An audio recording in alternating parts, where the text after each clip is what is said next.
Alright.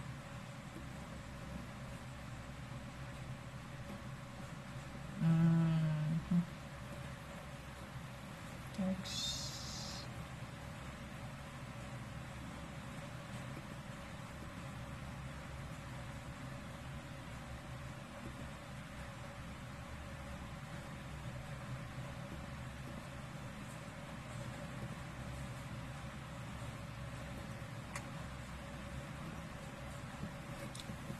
Okay. So, here is our new lesson. It is under the finals na part ng ating TOA 1, which this lesson is entitled Principles of Composition. Some part of this have been already discussed in the last part of the midterm lessons, but we will still go to dig deeper the message of those principles that need to be discussed in our subject. Okay, so what are the principles of composition? So we have the list here, which is divided into 3. Under proportion, we have unity, duality, or duality, rhythm, repetition, and scale. Under naman ng dynamism, we have contrast, balance or harmony, and vitality. And under naman ng gradation is restraint or repose, definition or strength, accentuation, and hierarchy. So each one of those part will be discussed this afternoon. Okay, we have first section, we have the contrast. As you can see in this image, sometimes there are other perceptions in contrast. There are people who are seeing some other images, not just like plain image, and some other are seeing other images in just looking at it. So we have first the contrast of figure and ground. Baka may nakikita kayong other image, other from the cup, tama.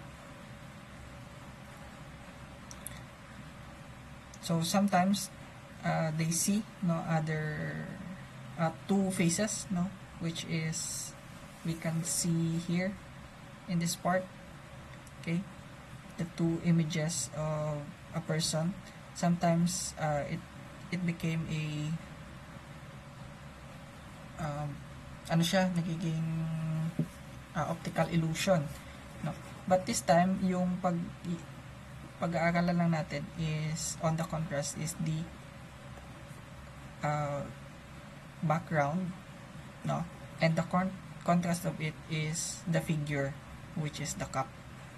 Okay, so that's the figure of this image.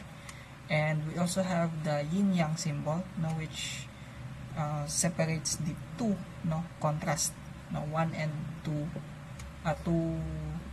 okay, the 1 and 2 images. So that's the principles of contrast. When we apply it into the building, it became a different thing. Okay, it may refer to the texture, okay, color, solid, and void, when you say contrast in a building. As you can see here in the description of the contrast, they have opposition, okay, opposition or dissimilar element in a work. For this instance, is structure.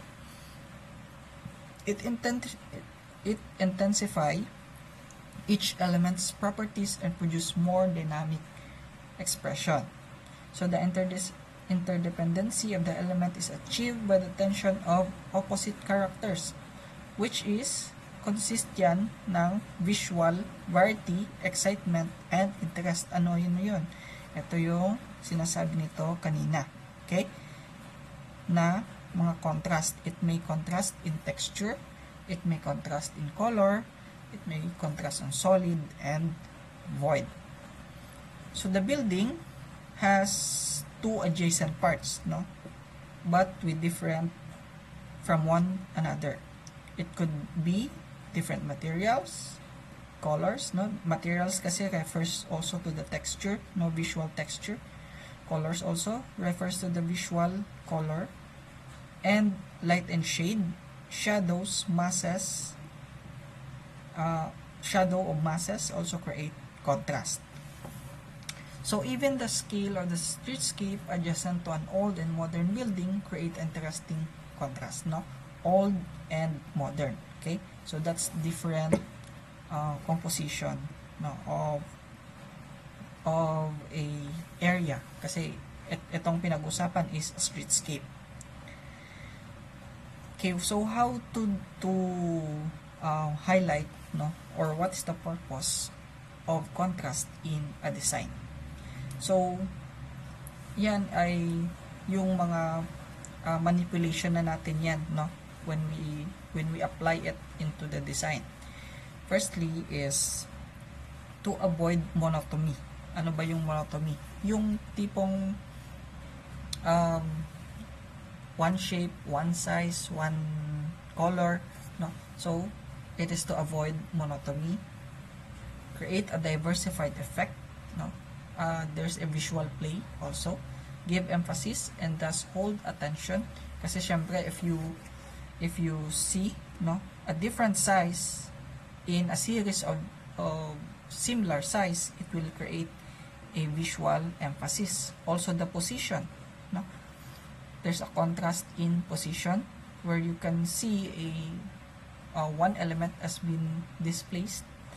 Color also, no, series of similar color and one different color will give an emphasis, no, to a thing, no, you're referring to. Methods of producing contrast. Number one is to combine elements of different characters, combine elements of different characteristic. One element dominating to others will give emphasis or the interest. Ito yung pinapakita niyan dito. And variations in materials, forms, sizes, directions, colors, and other quantities. So ito yun, no? It could become a texture, no? It could become a shape or orientation. Then we have another other example, no? You could apply contrast in shape, sizes, color or texture, direction or yung orientation, and position, no, in a canvas. There are types of contrast, no.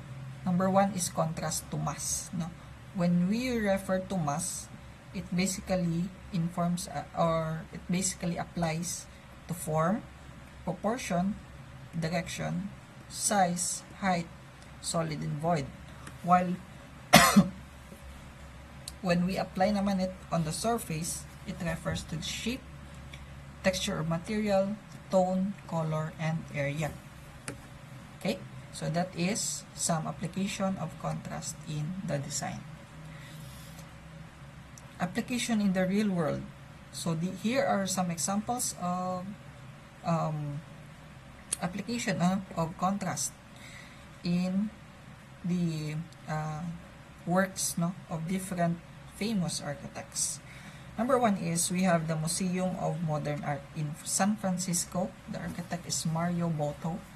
The center atrium, which we can see here, no, the truncated cylinder is raised above the gallery, no. So as you can see, here is the gallery. Okay, here is the gallery building. Okay, yan. So what is the dominant shape, no, in the in the building mismo, in the building itself.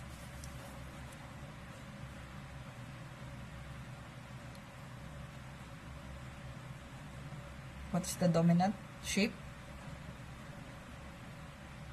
Guys, are you there? Yes, sir. Ano yung rectangular, no, or cylindrical?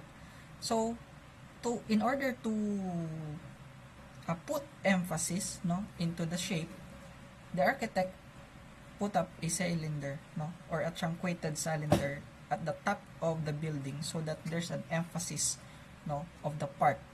It became highlighted, okay, in the design. In the Modern Art Museum naman of Fort Worth, Texas, the architect is Tadao Ando. The contrast is through the wet, no, and dry spaces. Kung napapansin natin, it is located here, no, in the wetlands, no, wet area of the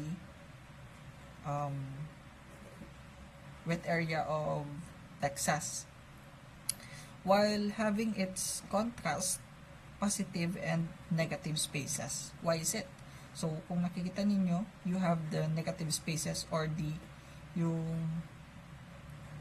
yung void, no? Yung void and the additional buildings, okay? So, that's the positive and negative.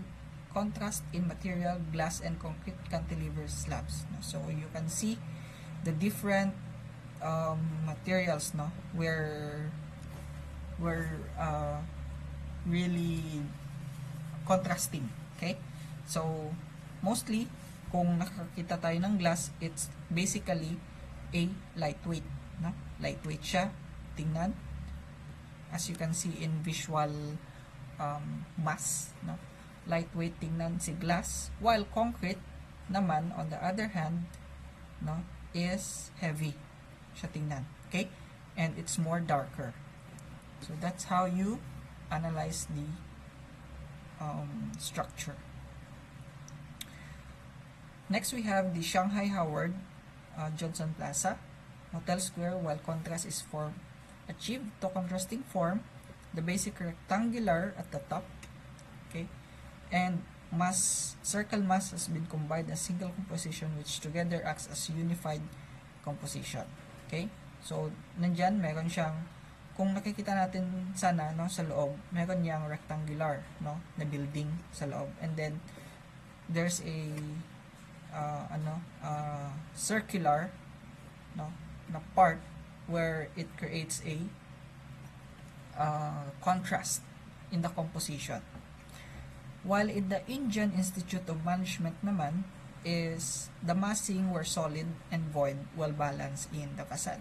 We can see here the solid part and the void part, no? So here is the void part, okay? It means para siyang subtractive, no? Subtractive composition. Naalala niyo pa ba yan? Yung subtractive and additive transfiguration, okay? Yan yung mga subtractive niya, or yung tinatawag nating void, no? And the solid one is this part, no? Other than fenestration, okay? Yung mga fenestration, it became the void part. Alright, how to link up and down? We can see here, no, a diagram which studies the temporal connection of a building, which connects high ceiling room with low ceiling. So here we can see the transition between rooms, no? It can be sharp and focused and smooth and gradual. So yung pinapakita niya dito is how to transition, no, in the section, no, of a building.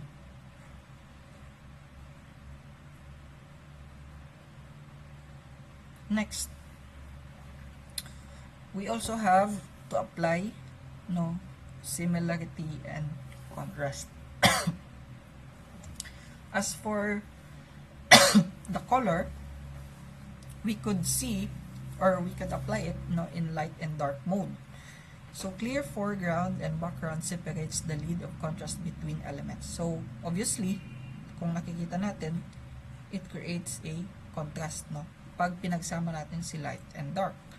While elements such as varying texture in the line, jog, wavy, pag sinama natin siya sa straight, so it becomes a contrast. Okay?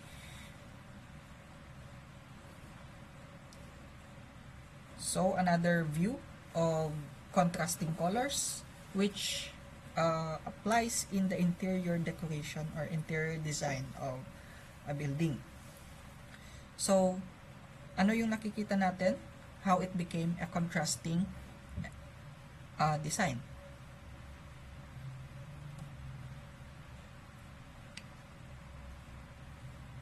Okay, who can make a statement how it became a contrasting design?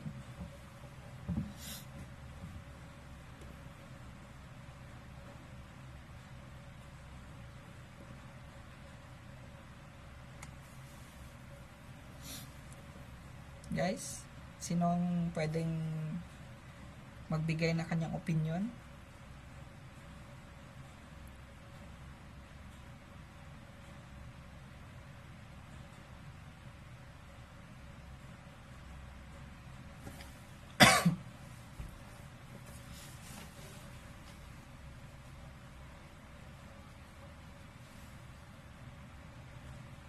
Wala, nahihiya.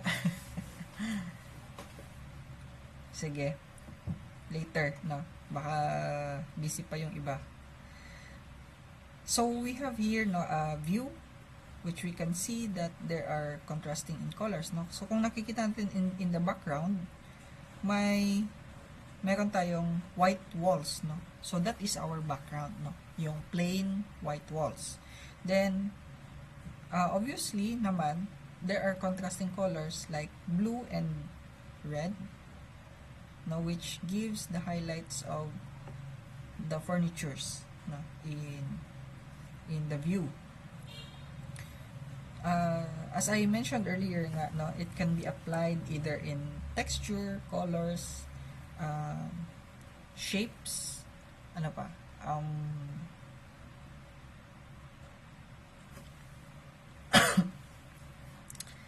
shapes and other forms in the visual manipulation. Next, we have another composition, the balance. So balance is the symmetry or the asymmetry kind of balance.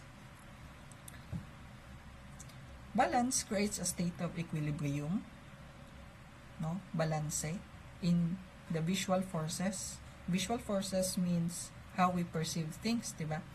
As well as feeling of stability in the composition. In a balanced design, visual forces of equal strength pull in opposition directions towards the opposite side of an axis or central pivot. So ito yung central pivot natin or yung axis, which creates a visual balance. Okay? A balance is a psychological sense of equilibrium and it has a unity and composition. So, hindi natin masasabi na that the building is balanced if wala tayong composition, like mass, scale, harmony, etc. Pag siya lang mag-isa or pintok lang siya, hindi natin siya masasabi na balance or balance yung kanyang visual forces. It could become symmetrical and asymmetrical as long as the building expresses maintains sense of equilibrium. So makikita natin how it is being applied to the structure later. So here we can see a simple diagram how to make a visual balance, no? So for the symmetry, we have elements on either side, no? The both sides of an axis is arranged similarly, no? So obviously nakikita naman natin sa image how a symmetry became balanced, no, in terms to when it became a simple diagram, no? So it is balanced in the sense of it has the same or arranged, no, similarly. While in asymmetry naman, each side has different shape but still in a visual equilibrium. So nakikita natin it is still in its visual equilibrium. So bibilangin natin 1, 2, 3, 4. So 4 yung sa kabila, 4 din yung nasa kabila. So it's still a visual equilibrium, but the term na ginagamit na for that is visual asymmetry. I mean asymmetrical balance. Next we have radial. Radial elements are arranged in a round form, but it's still in a balanced state. Again, okay, balanced state, although it's circular. Symmetrical balance or passive have elements of equal weight, okay, equal weight and value either each side of the axis. We refer to this as symmetrical balance. When one or more elements are mirrored either side, no, or pag when you're flipping it, no, like paper, pareho yung nasa kabilang side at sa kabila. So it became stable or more formal, okay? Stable or formal in composition. It is a static at demands attention of imposing strict formality. So nakikita natin yan mostly on formal buildings or institutions like municipal hall, temples, no, government buildings, okay? So sometimes or typically balance, no, yung kanyang composition. Okay, let's have here example in the structures, no, in the real world. We can see here an example, the Lotus Temple in Delhi. So to explain it, no, how it became a balance, so tingnan lang natin, no, yung pinakagitna niya. Okay,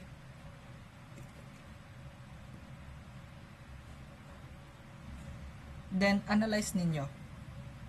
Okay, ano ba yung nakikita nyo sa left side?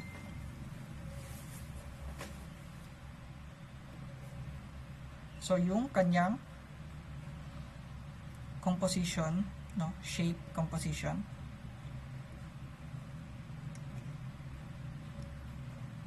Okay, analyze lang natin.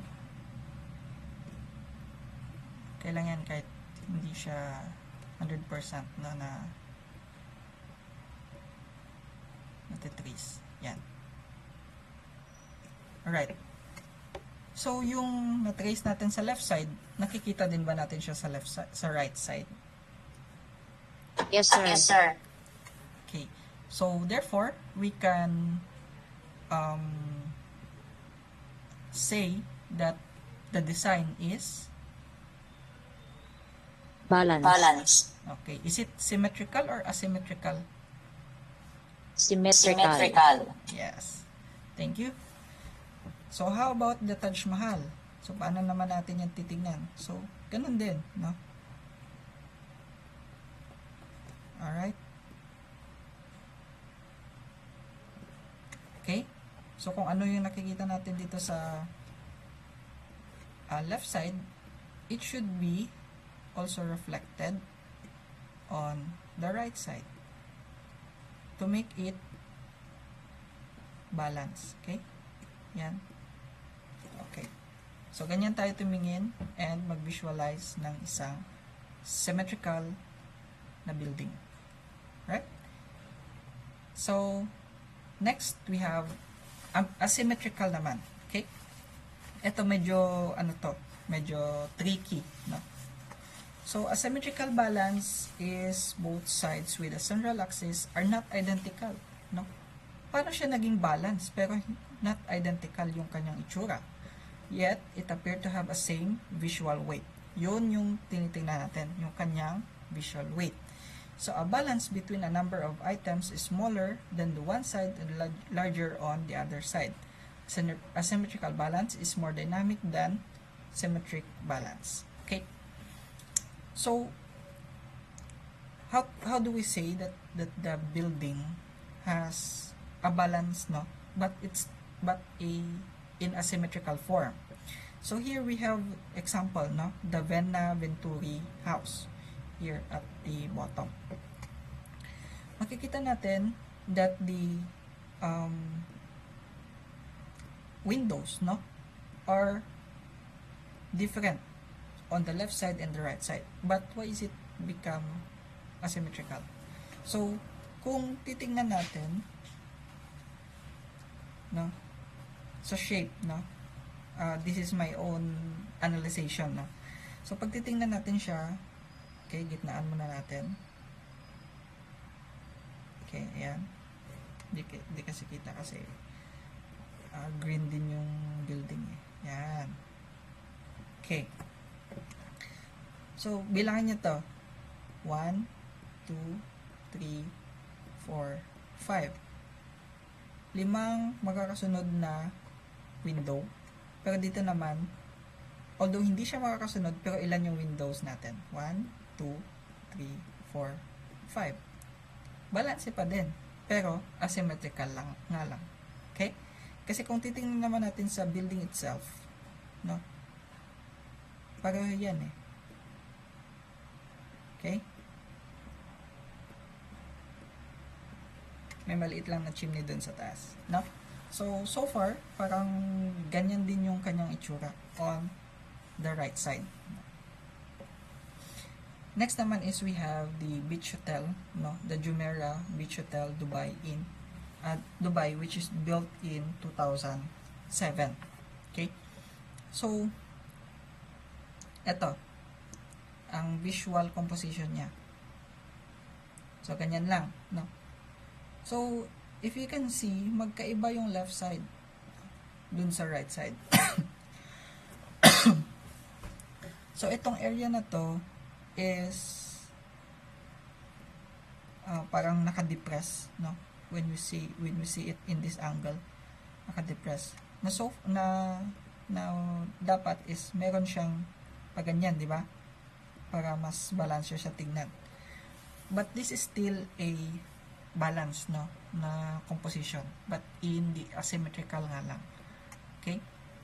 So kung nakita nyo, uniform naman kasi itong itsura niya, no, when we see it in its facade, no. Kaya it's still under the balance, no, but in asymmetrical. Okay? Hindi naman siya parang matutumbay yung visual strength niya or yung visual balance. Okay? Next is we have the radial balance. Itong radial balance naman is meron din siyang balance but it is see it, no, in such a way that the elements is on a circle or circular motion or circular arrangement. Okay? And it seems to radiate, no, yan yung term niya. It seems to radiate out to the center point of circular fashion. Ito. Visual composition, is it the same? Is it the same or not?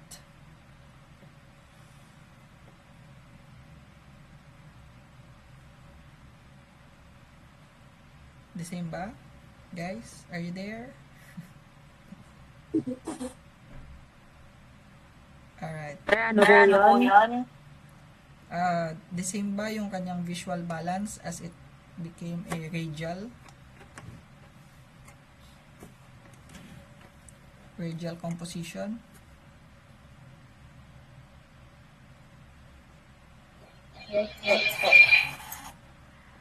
Alright.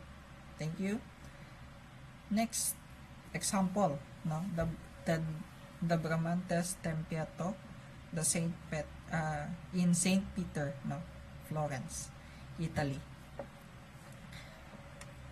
Ayan, di ko nalalagyan kasi meron na siyang visual analysis, no, how it became a radial type, no, of balance, visual acuity of balance. Next is we have the harmony. Medyo bibilisan na natin. Harmony is a pleasing agreement of parts combination in parts in a composition. It can be achieved by harmonious balance between building and site, building and the surrounding, and the different parts of the same building. So, paano to naging best example of harmony, yung ating falling water by Frank Lloyd Wright? So, it became, it became harmonious, no? Because of the built form and the building itself. Kung napapansin niyo, parang yung tubig na nanggagaling sa river, no, ay parang nanggagaling mismo doon sa loob, no, ng building, no, sa ganitong angle, parang it became one, no, with the nature. But then iba yung purpose nito, kasi this one is a residential. Iba yung purpose nito when you compare it here, no, sa kanyang paligid. Pero in terms of harmony, harmonious siya tingnan, no, hindi siya out of place. Okay, so bakit hindi siya out of place? Because of the color composition din na nakikita natin ito sa building, which we can see, no, most of the composition here in the area is medyo earth colors, no, the earth colors here, the colors of the rock, something, no, has been complemented, no, on the color of the building, the materials, no, kung nakikita natin may mga natural stones siya na on the cladding side of the building, and the color of the building also is somewhat like a beige or a cream, no, which creates na parang it's one of the part, no, of the nature itself. Okay, so this is the Falling Water by Frank Lloyd Wright. Next naman is the John Curtin School of Medical Research Building by Lyons Architecture in Australian National University campus. So it became the building involves selection of elements that share a common trait. However, harmony becomes autonomy without variety. Yun nga yung nagiging problema nito. Na pag hinarmonize mo siya dun sa built environment niya, it became plain, no? Walang kabuhay-buhay, no? It became one with the area. So the repetition of design like color, texture, shape, and other form is one of the easiest way to achieve harmony. Repetition of form can be used to produce rhythm and harmony. It can be based on the orientation, colors, values, shape and size, material, and the variety. But this one, it became harmonizes, no, with the composition of yung lines, no, here, no, the composition of lines here, no, and into the building. So kung nakikita nyo, parang nagiging isa siya, 'di ba? Ay kasi yung shape ng building is playing with the lines also. Alright? So parang meron lang siyang meeting point, kumbaga. Okay? It meets here and it became playing with the lines from the building itself and to the place.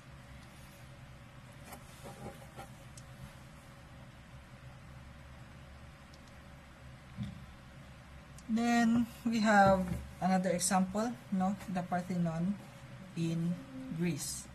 So we have here arrangement with the other unified composition, which we can see that the composition is harmonious, no, by the texture, geometry, direction, and proportion.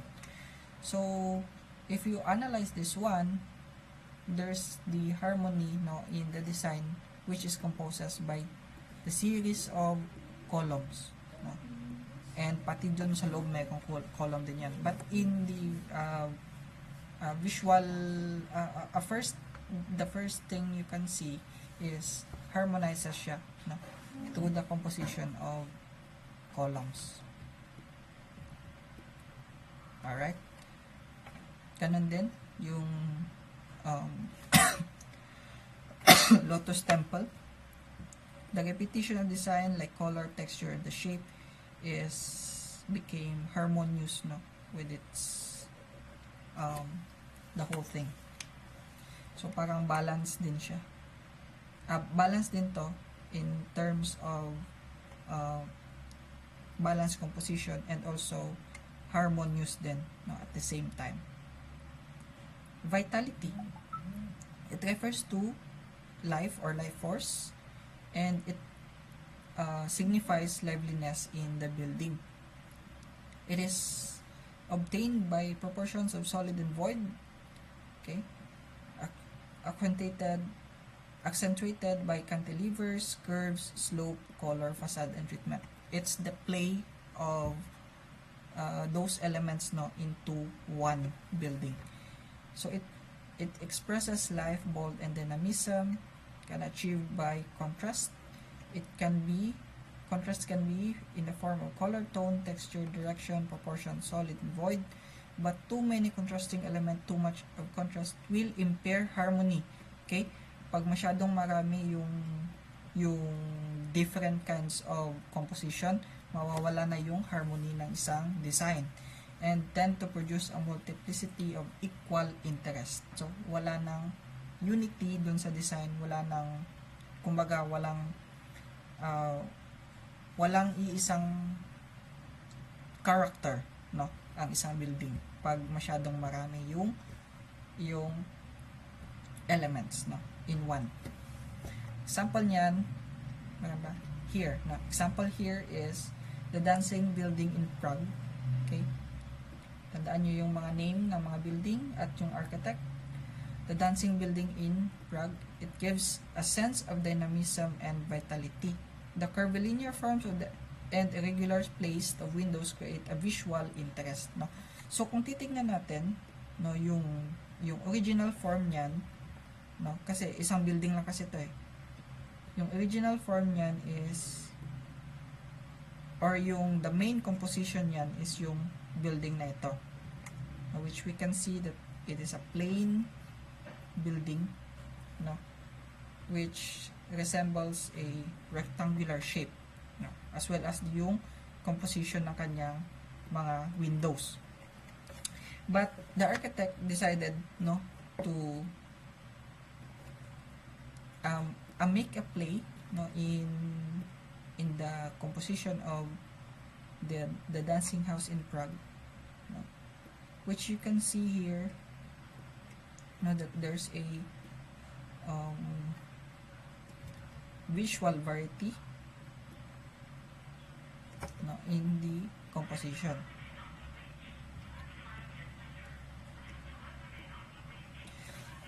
And the arrangement of the windows has been rearranged, okay, so that there's a emphasis, no, or a different variety in the design. We also have the Todd's Omotesando building in Tokyo by architect Toyo Ito. So the irregular structure frames creates a visual interest in the movement, draws eye upward, creates a dynamism. Okay, it creates a upward movement, no. So kung makikita natin sa kanyang facade, meron siyang character. Okay. Vitality is achieved through contrast of materials and solid and void. So etong mga area na to, no, are the voids. So, kung mapapansin natin, these are the voids in the shape of the building, while the lines here are the solids, or the contrasting element. Alright, so that's how vitality works. It became or it creates dynamism in the design. Another example, the TWA terminal by Aerosarenin in New York. So it became inspired by the bird flight and creates an unusual form, create a sense of motion and vitality. Mula dun sa kanyang concept, na bird flight. Sige, papakita natin yung kanyang itsura. From the yan, para maano nyo, ma-visualize nyo na that the concept is coming from a bird. Okay? So, ito yung pakpak niya. Yan. Ito yung kanyang legs. Yan.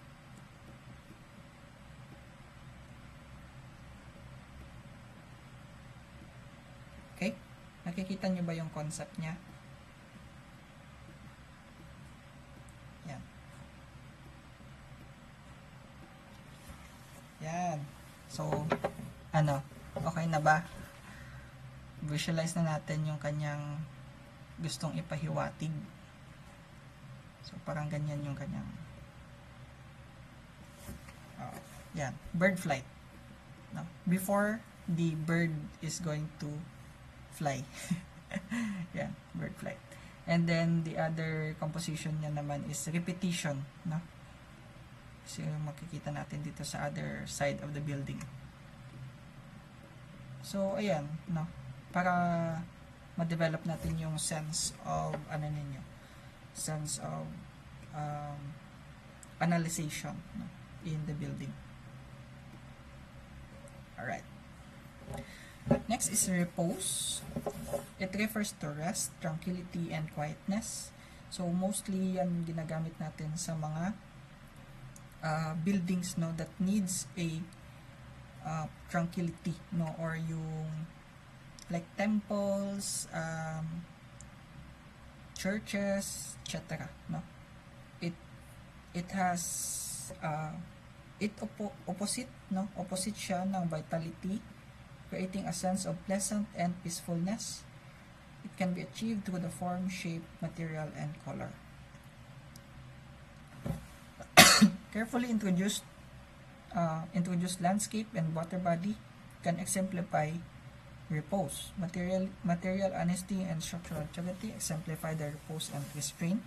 So the structure with dome and minarets frame in the image became calmness. So yan yung pinapakita ng mga minarets. Itong mga towers na to, tawag dito is minaret. Okay, and obviously this is the dome. So it became the structure reposes calmness and tranquility. So this one is anong building to? If you can identify. Taj Mahal. Yun, the Taj Mahal. Okay, in India. So next we have the Gandhi Bhawan, a major landmark in the city of Chandigarh, India, and it's designed by architect Pierre Jeanneret and Akasin of Le Corbusier. So we already know the famous architects through their works. Sorry. The bold solid mass, absence of contrast, reflecting the pool, personifies repose and restraint. So kumbaga, parang restrain mo yung design, it became the center of attraction. Okay, kung titingnan natin, if we analyze it, it is a series of water bodies, di ba? Bodies of water. So biglang magkakaroon ng isang structure dyan. So it became, so the restraint in the visual characteristic of the area has been compromised. So it became the highlight, no, of the building. Highlight pala of the area. The minimalistic design of a building and the surrounding landscape together with the bringing peace and calmness of the observer. Another example, no, we have the Church on Water by Tadao Ando. Low-rise concrete structure, minimalistic design, reflecting pool with a view of lush garden creates a sense of calmness. Kasi simbahan kasi ito eh. And peacefulness. It maintains a harmonious and spiritual relationship with nature. Okay? So kung titignan natin sa plan pa lang is it basically poses, no, a open plan.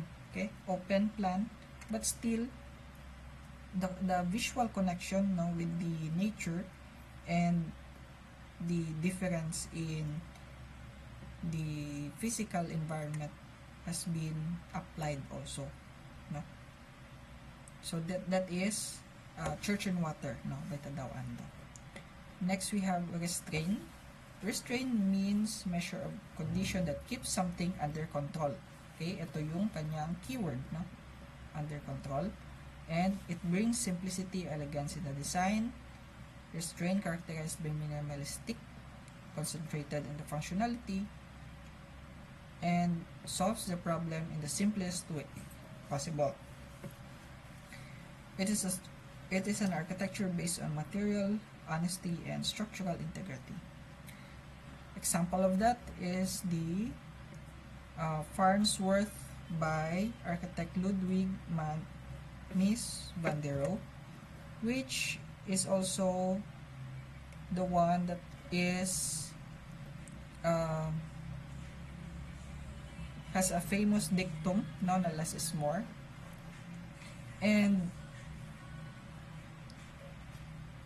it displays the classic example of simplicity and elegance in the design. Nakikita natin, no, it is composed of simple horizontal and vertical lines, no, and simple design, no other fancy textures, no, like natural stones, etc. No, it became a standards, no, of simplicity and elegance in the design. So Farnsworth building is made of modern materials such as steel and plate glass to define interior spaces.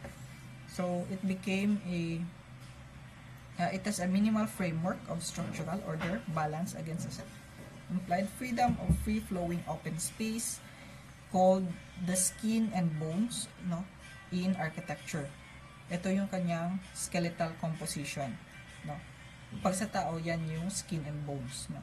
He sought a rational approach. It would guide the creative process of architectural design. Another example is the Villa Savoy, Villa, Paris, in France. And it was designed by architect Le Corbusier. So, this is one of the parang 5 points, no, in architecture, yung pilotis o open plan, basta may discussion about dyan, no. But for this time, yung appreciate niya yung kanyang restraint. Okay, so here is the visual restraint example, no, of the composition of the principle of composition.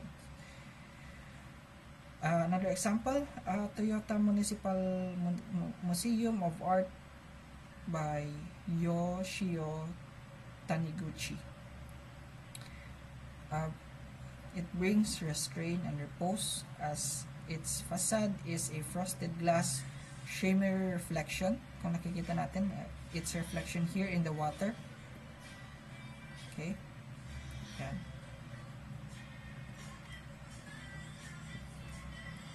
In the pool and the bold horizontal moss contrasting black granite architecture brings sense of calmness and tranquility. Next composition is the accentuation and emphasis. So accentuation means emphasis certain part of the building or highlight certain pertaining parts of the building.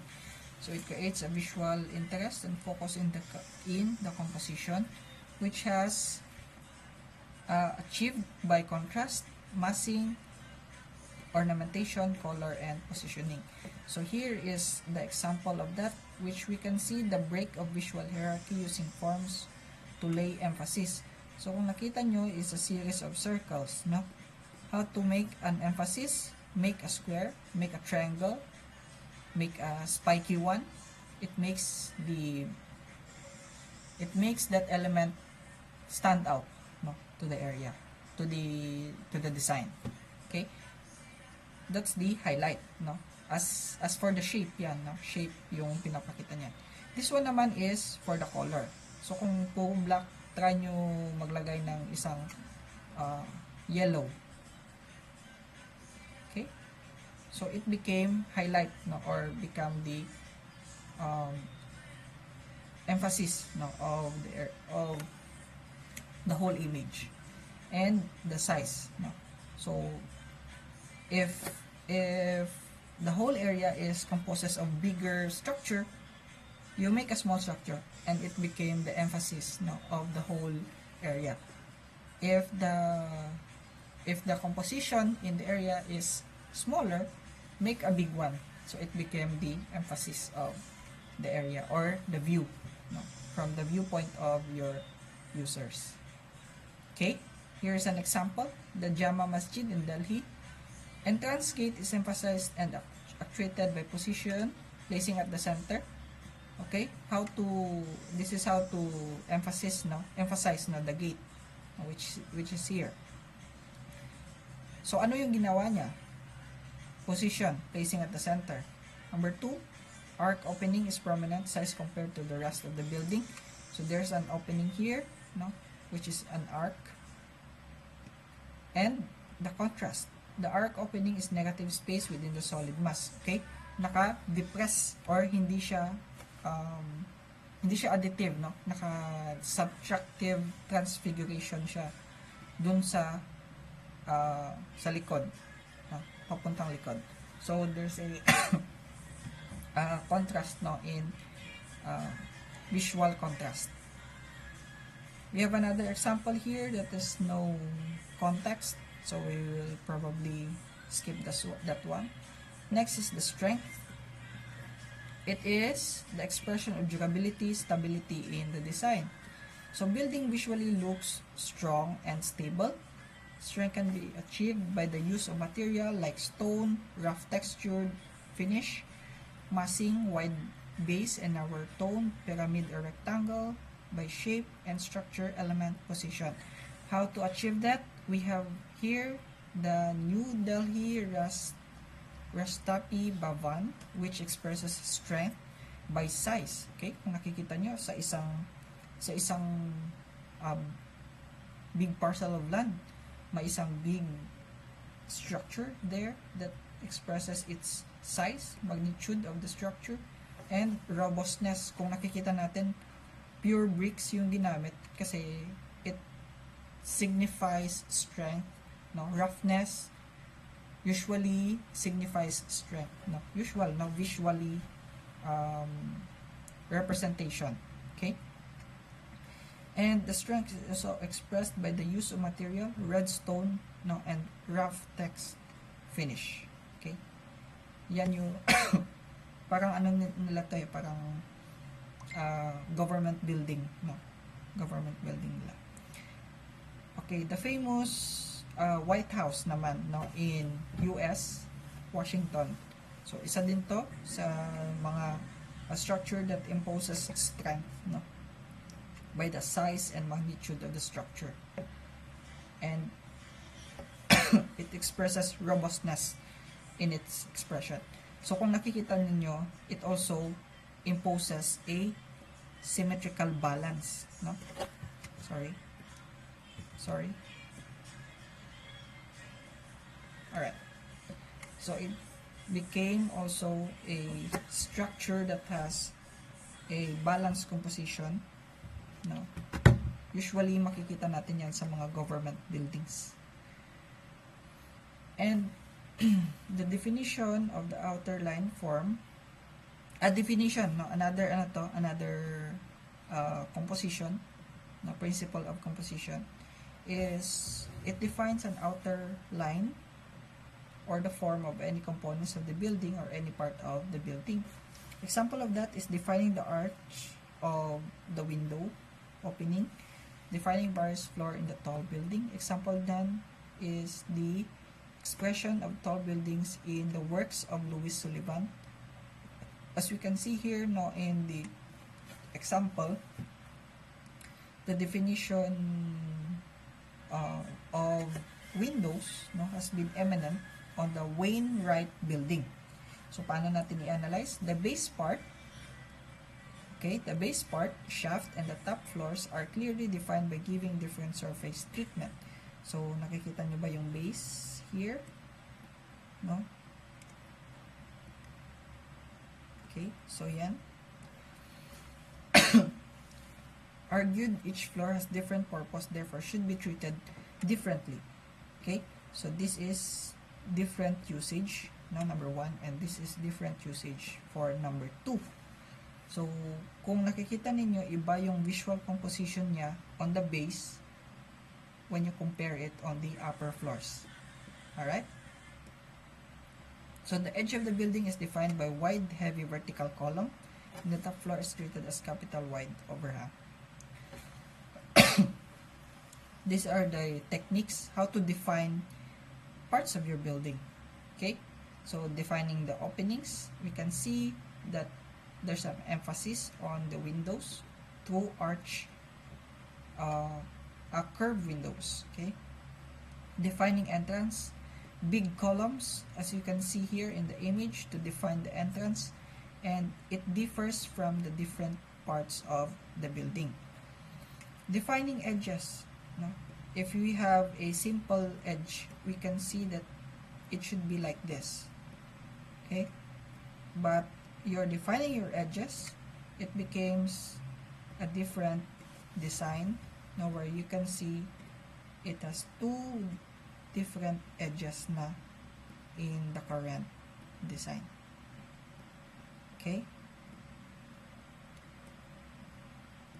yeah. Then the defining arch. Okay, isa yan sa mga technique how to define your the definition of your entrances. And last one ata, no, for the composition is the hierarchy. It is the articulation of the importance or significance of a building or a form, space, by its size, shape, placement relative to other forms and spaces of the organization. Kailangan may kasama siyang ibang other elements. Okay? Hindi mo siya matatawag na meron siyang hierarchy pag mag-isa lang siya. No? Kasi wala kang i-compare sa kanila in visual composition. Okay? The value system which this relatively importance measured, of course, is depending the specific situation that needs desire of the user and decision of the designer. It could be the hierarchy by size, no, as the name itself. Makikita naman natin there is a hierarchy difference, no, in the size of, no, it became more eminent, no, sa image if we try to put it with a different hierarchy, no, using different, it could be bigger, it could be smaller. Hierarchy by shape. So basically, if the whole system or the whole image, no, is composed of rectangulars and similar shapes, the hierarchy could be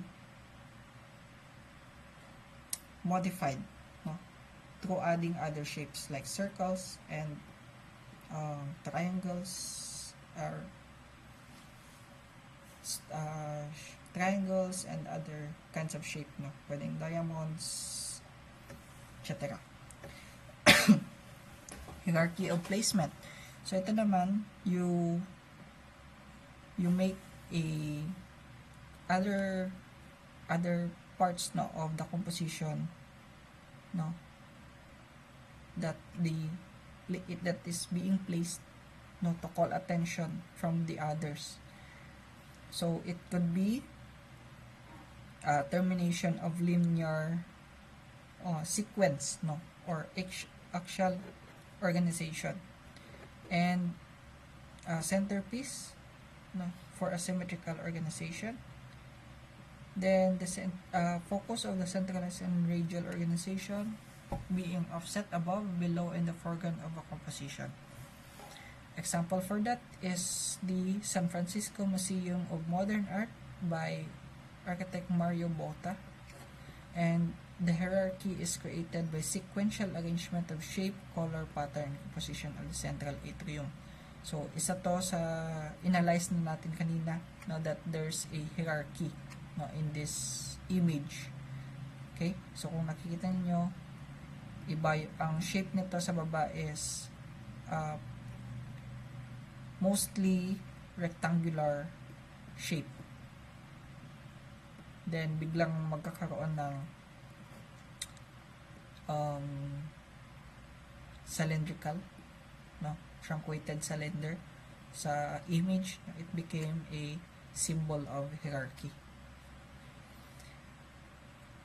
Another example is the Vidana South, no, Bangalore. So it could be size, shape, and placement, as we can see here in the facade of Vidani Suda. So yan.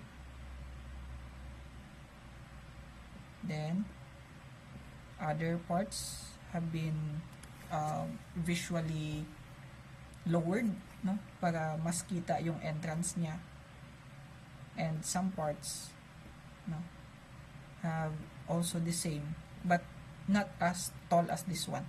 Okay, para magkaroon siya ng sense of grandeur, no, sense of visual interest, no, sa viewers, and it composes also of rhythm, no, in the design, and tension in the composition. Okay, another example is the White House in Washington DC, the Capitol building. Okay, it has a 4-tier hierarchy. Okay, paano natin to subdivide? 1, 2, 3, and 4. Okay, central dome dominates the composition, obviously.